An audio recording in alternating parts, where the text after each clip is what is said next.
छठे चक्कर से पहले मुंह खोलना बनता ही नहीं कि आप ये बताओ कि हम साधना कर रहे हैं, बिल्कुल भी नहीं। लेकिन हमारे यहाँ तो बहुत से लोग कुछ छोटी मोटी चीजें दिखाई दी और वो भागने लगे, छटपटाते हैं कि मुझे ये मिल गया, मुझे वो मिल गया। अरे अभी तो पहले चरण भी नहीं है, गुरु चरणों तक भी नहीं पहुंचे हो। जब हम अपने गुरु के चरणों तक पहुंचे, सारी दुख दुविधाएं, सवाल और जवाब जितना भी था सब मिटा दिए 1 मिनट में। लेकिन मन में बहुत सवाल उठ गए इस सवाल के ऊपर कि हम भी तो गुरु जी के पास आते हैं, हमारे क्यों नहीं मिटते।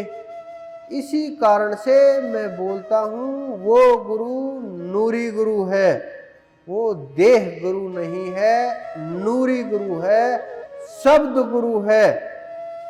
और वहां सूरत के माध्यम से पहुंचा जा सकता है, सूरत के माध्यम से चढ़ाई हो सकती है। 2 नाड़ियों को रोक करके तीसरी से चढ़ा जाएगा और सूर्य चंद्र को एक करके ऊपर की चढ़ाई शुरू हो जाएगी। और आप तीसरे तिल के अंदर जहां तिलक लगाते हैं, ये तिलक लगाना क्या है, ये तो तिलक है ही, ये सब के तिलक लगा हुआ है। और यहाँ तिलक के ऊपर यहाँ जा करके मिल जाता है ये सब कुछ, नेत्रों से लेकर के सूर्य चंद्रमा सुषमना, ये सब की सब इकट्ठी हो करके फिर आगे का मार्ग खुलता है। अगर हम कितना भी प्रयास करें, बाहरी चीजों से अंदर नहीं जा सकते। जो ये मांग का रहस्य होता है कि मांग भरनी चाहिए, ये रहस्य भी यही है कि इससे ऊपर जब हम चढ़ते हैं रक्त वर्ण हो जाता है। रक्त वर्ण के कारण से ये निशानियां हैं कि हम इसको हम हर रोज धारण करें। इससे ये होता है कि चढ़ाई शुरू हो चुकी है, इस कारण से ये यहाँ तक धारण की जाती है, पीछे नहीं लगाया जाता। क्योंकि यहाँ से आगे बढ़ने के बाद वहाँ वर्णन बदली हो जाता है, रंग बदली हो जाता है। ये गहरे रहस्य की बातें हैं, लेकिन आपको जानना जरूरी है।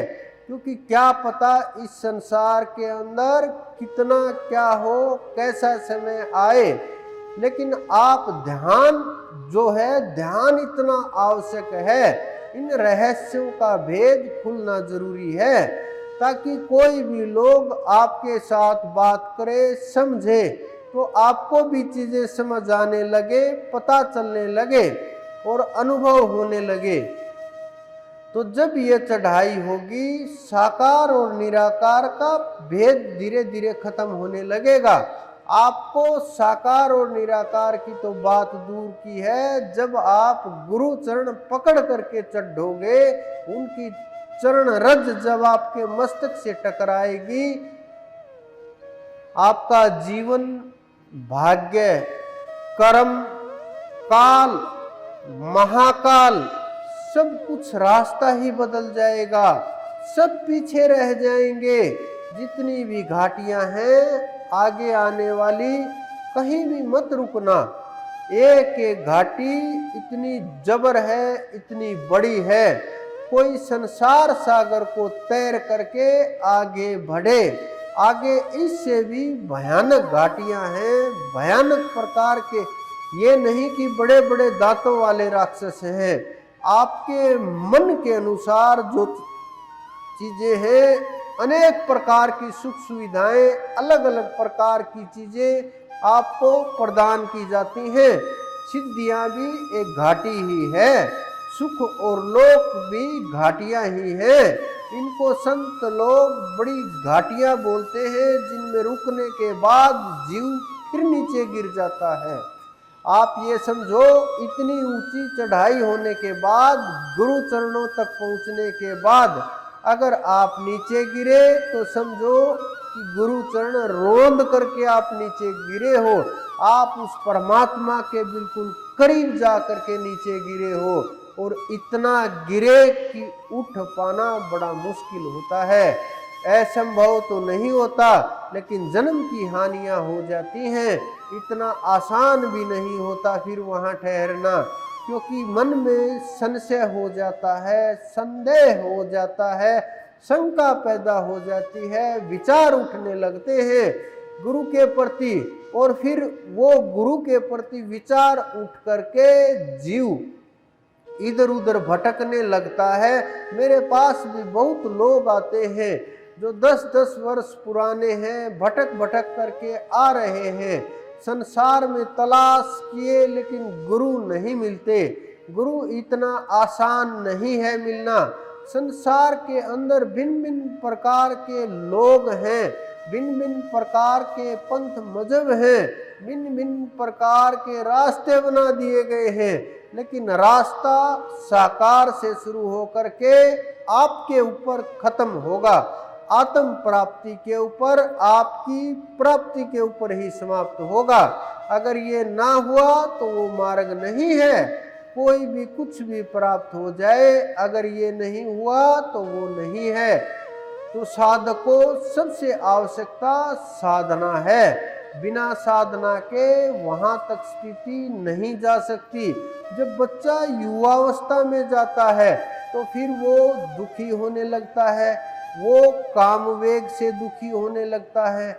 12-14 वर्ष के बच्चे काम के प्रभाव में आ जाते हैं, काम की चपेट में आ जाते हैं, और वो काम उनको प्रभावित करने लगता है। इंद्रियों को, मन को उनको प्रभावित होने लगती हैं। मैं देखता हूँ, ये नहीं कि आजकल के बच्चे, ये शब्द प्रयोग मैं नहीं करूँगा क्योंकि ये सदा से है, अलग कुछ नहीं है। आज ये सब कुछ सारी चीज़ें पहले से होती आई है, लेकिन जो इनमें से निकल गए वो जीवन मुक्त हो गए, जो नहीं निकले वो घूम रहे हैं, बार बार आ जा रहे हैं, वो बार बार पैदा हो रहे हैं, मर रहे हैं। इसी प्रकार का खेल चल रहा है जीवन में और संसार में। तो जीवो, जब साधना करोगे, आगे बढ़ोगे, आपको पता चलेगा कि गुरु की संसार में क्या अहमियत होती है। हमने जब साधना प्रारंभ की, हम तो अकेले ही चले थे। साधना में अकेले ही चलना होता है, लेकिन आज आप सब कुछ सबके सामने है। हमें ना कोई समझाने वाला था, ना कोई बताने वाला था। आप सब लोग तो गुरु भाई बहन, बहुत लोग महीने में एक बार तो कम से कम इकट्ठा हो ही जाते हो। आपस में सब प्रकार की बातें हो जाती हैं, विषय के ऊपर चर्चा हो जाती है, ध्यान के ऊपर भी बात हो जाती है, मेरे साथ भी मुलाकात हो जाती है। लेकिन मेरे गुरु देही गुरु नहीं थे, मेरे गुरु नूरी गुरु हैं। तो नूरी गुरु से बस आदेश आते हैं कि ये करना है। साधना काल में मात्र आदेश आते हैं। वहाँ जो सवाल प्रश्न उत्तर, वहाँ बस आदेश आते हैं कि ये करना है, ये नहीं करना।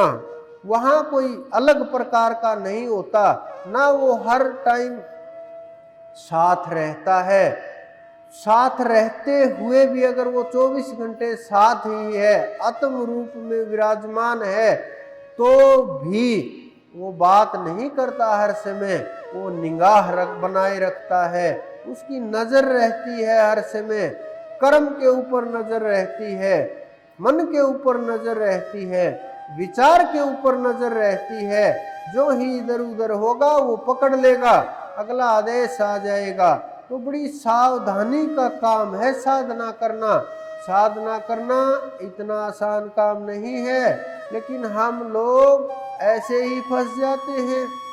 जिस प्रकार से मैं खबर पढ़ रहा था, किसी ने YouTube के ऊपर देख करके एक पेशेंट का ऑपरेशन कर दिया। ऑपरेशन करते करते वो बेचारा मर गया।